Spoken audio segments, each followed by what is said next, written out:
Everyone's connecting Brad Marchand to the Leafs, right? That's the guy. He's got to come up here. You just got to pay him. You got to get him in here. Partially because of how well he's played, partially because he's been a winner, because of what he's done to the Leafs.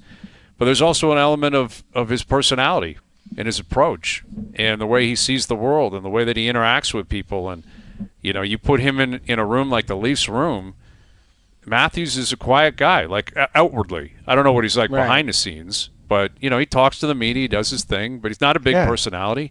It's just the same as Brian McCabe described as Barkov. Yeah. You know what I mean? He's like Barkey's a quiet guy. He's a great leader, leads by example on the ice. But they brought in Matthew Tkachuk, and he absorbed a lot of the kind of raw kind of leadership type of stuff. Yep.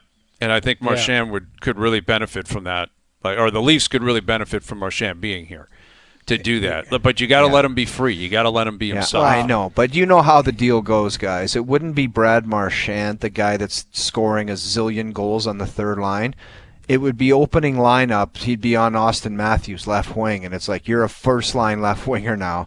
And then all of a sudden it turns into disappointment. Where's the Brad Marchand? Do you know what I'm talking about? It's a perfect situation in Florida. Like, listen, there's a Taves comparison, not as extreme, but it's possible Marchand just played like that's the best it's going to be, and it popped, and that was his encore, and it was an incredible one.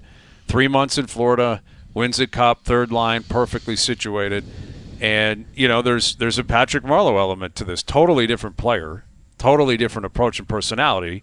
But Marleau, it was 37. Bring him up here, give him a lot of money. 3 years, and 2 years in, you're like, they're in big trouble here. Got to get out from underneath this. You know, and the same thing could apply here with Marchand. Like, wherever he goes, not just in Toronto, wherever he goes, there's a risk with a 37-year-old that just played great on an unbelievable team. So you wouldn't give him 4 years at $8 million? That's what he's looking for, by my understanding, right? Yeah, and that's not what's being reported. Is obviously he's going to ask for as much as he can get. Of course he will, and he should. Doesn't mean every other team will give it to him. I don't know, Noodles. Like, I think you got to be careful with it. Well, I'm just saying, commitment. So how do you Listen, I'm just Mr. Hypothetical totally right now. So if I'm saying we're talking about what he can bring, a lot of intangibles, and believe me, I think he was so instrumental in Florida winning a Stanley Cup, just because his injection of life, him stabilizing that third line with Listerinen and Lundell, like those guys were just unbelievable. His personality, he settles right in. I think there's a lot of things. It was the perfect storm, perfect mix. So if you're looking to add or change we brought that word up, he is a guy that would check all the boxes. But again, you work in a salary cap era, and if term is the currency and you're trying to get the number down, maybe he might not play till he's 41. But if you want him in, and you think there's a window right now, which there is for 8 or 9 teams, Leafs being one of them, would you pay the $8 million for him? That's my question, and then let the ultimate question, man. Well, but it's a fair question if you're trying to get better and if you're trying to change. Now, he's not going to play left wing. That's Matthew Knies' spot right now on that top line. But could he be your second line left wing? There's that spot is wide open for me. Bobby McMahon, I think, had a chance. I think McMahon is better served as a top 9. I don't see him as a top 6 personally. I don't know how you guys feel, but I think if there's an appetite, now he might just announce that he's re-signed in Florida. Who knows? Like, it sounds like they're going to try and get everybody done. I don't know what that's going to look like, but if it's a reality, or if Toronto's looking at him, you have to brace yourself that's what we might be looking at. Yeah, and ultimately that's what it comes down to. I mean, from my standpoint, like just from an entertainment standpoint, I would love to see him in this market. I think it would be incredible to watch him perform, to watch him handle everyone, be right in the middle of everything. And I do think he would have a massive, massive benefit on Matthews, and if Tavares is still here, Nylander, guys who are just kind of stiff with the media or short with the media.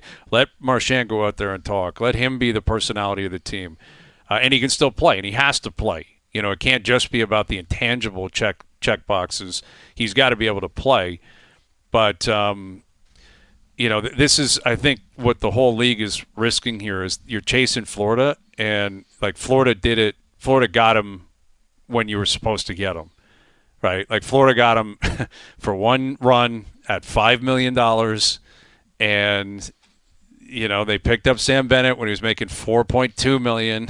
Yeah. Like, that's dream scenarios. Exactly. And now everyone's like, oh, I want Ekblad, I'll give him 9, and I want Marchand, I'll give him 8. It's like, okay, well, then you're probably not going to be Florida. I know. If you do all that. That's the thing. You're going to get them, but you're not getting the same one because the number's way different. Exactly. And that's the that's what I meant about the first line thing that you got to consider. Yeah, if you got a great third line and you want to bring them in for the right number, but if you want to pay him 8 and then there's a big commitment financially and there's 4 years, then all of a sudden, excuse me, he's your first line left winger, and it's like that wasn't the point of the exercise. Right. Exactly.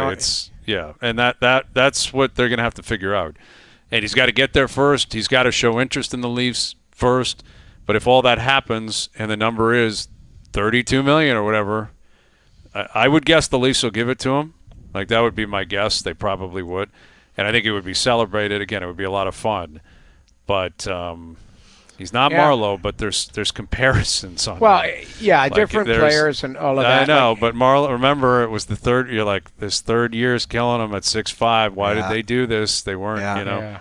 He was like, was it that important where you had to say yes to the third year? Exactly. Yeah. And they did it. And they did, and they paid for it. These guys are on a boat. Like Marchand, if you look at his Instagram right now, like 50 minutes ago, it's him and Bennett, and he goes, "Where are we effing going?" Like he's got a question mark around it, and they're sitting on a boat at a bar. Like they're having a time. But he's certainly trolling, and he's having a lot of fun. But it's just basically like, "Hey, Sam, where are we going?"